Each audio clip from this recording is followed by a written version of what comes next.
big grow light for quite some time. So I figured, why not now? So I guess let me get right to it. There's been a ton of growth and activity. I have retrofitted my lights. I have changed them out from CFL to LED, and I believe it made a big difference in things not etiolating and things getting better color. So if we start over here, I have recently really started to love aloes. This is the, I believe, Zanzibar aloe, but don't quote me. It's really beautiful and it loves to be under the lights. Then this is my, I believe it's a, oh goodness, Pachyphytum bractosum. And if you see, it is growing a little baby. Love it. This is my Echeveria royal flush. I have had this plant for almost 2 years now. And yeah, it's kind of elongated, but love it anyway. Sedaveria lilac mist back there has turned into a beast of sorts. So I guess it's just trying to take over this whole fixture.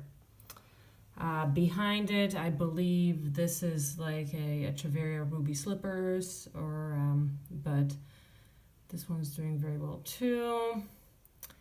My Black Knight Echeveria, or Echeveria affinis, I pretty much gave it a good sort of plucking, so to speak. It was blooming all the time. The blooms were frying up against the lights.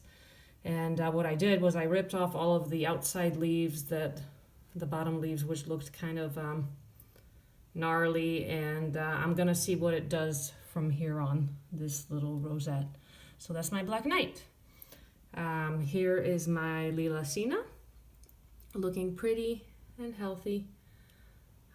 No complaints there, that's for sure. My Crassula Moonglow that I purchased, I really wanted this one, and when I bought it, like at Lowe's or Home Depot, it was actually very etiolated, as you can see here on the bottom.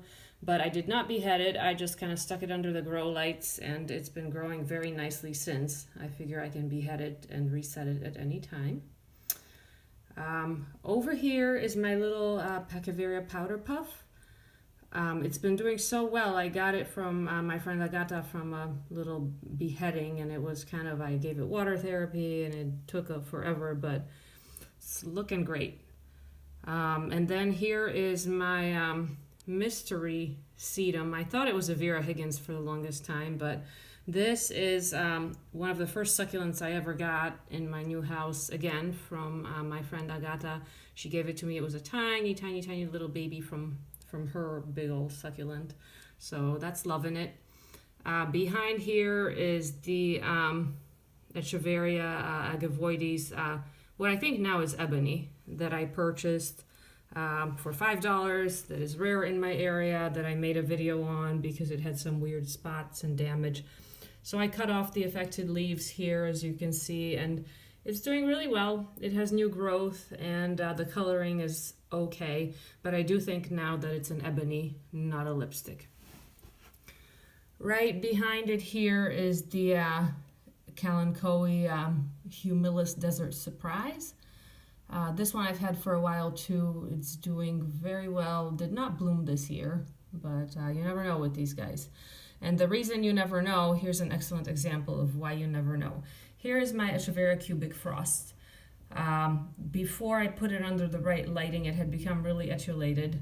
And what I decided to do was to kind of pluck off all the lower leaves and water it and then maybe just behead it. But then I thought, I'll leave it. It kind of looks like a French poodle. And then lo and behold, on the bottom here, it started pushing out a baby and then some more activity. So I think I'm just gonna let this thing ride and see what happens, because it's really pretty. This next thing is kind of a joke. It's my Aeonium Schwarzkopf, and it is just refuses to perform the way an Aeonium should.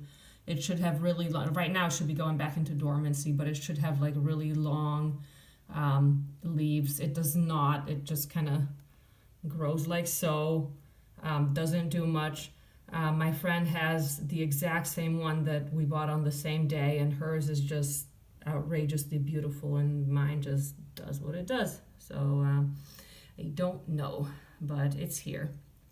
This is my Sedaveria Blue Elf.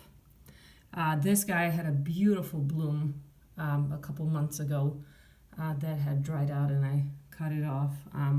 Love it. It's gorgeous. I've seen this plant color up for people, especially when grown outdoors, even better. So, but I don't know how to do that because that's the best lighting I have.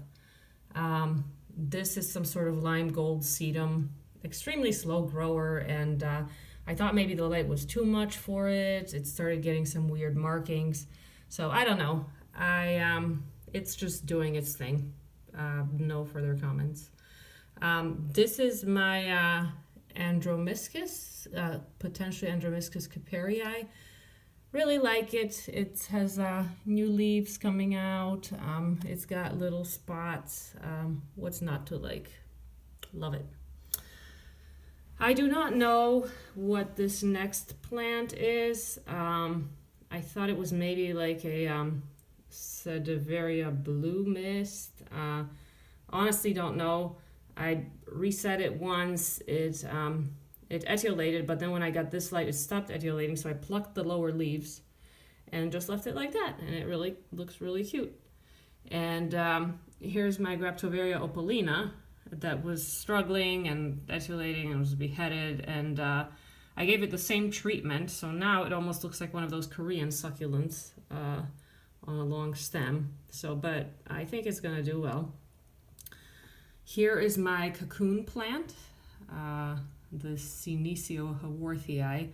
So I'm not sure about this plant because this is what it started out like, big longer leaves, and then it just kind of started growing upwards like so, and I've seen it in a more mature form kind of forming these long, thinner upward shoots. So I don't know what it's doing, but it's cute. Behind it is my big old beheaded Echeveria Lola. It finally grew some roots, and I'm hoping that I can get it to rehydrate without water therapy. I watered it for the first time last week, so stay tuned on this one.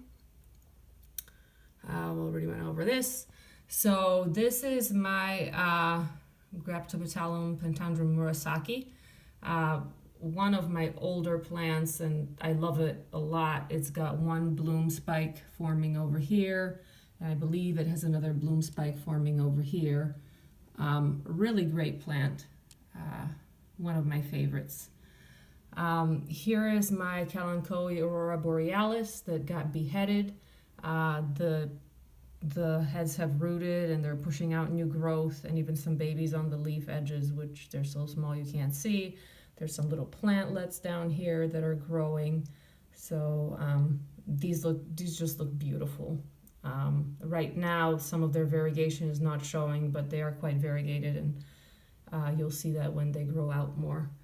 My little Crassula, I don't know if this is a Tom Thumb or whatever. This guy it bloomed, it's branched out, it's done really well. It deserves to have a better pot, I think.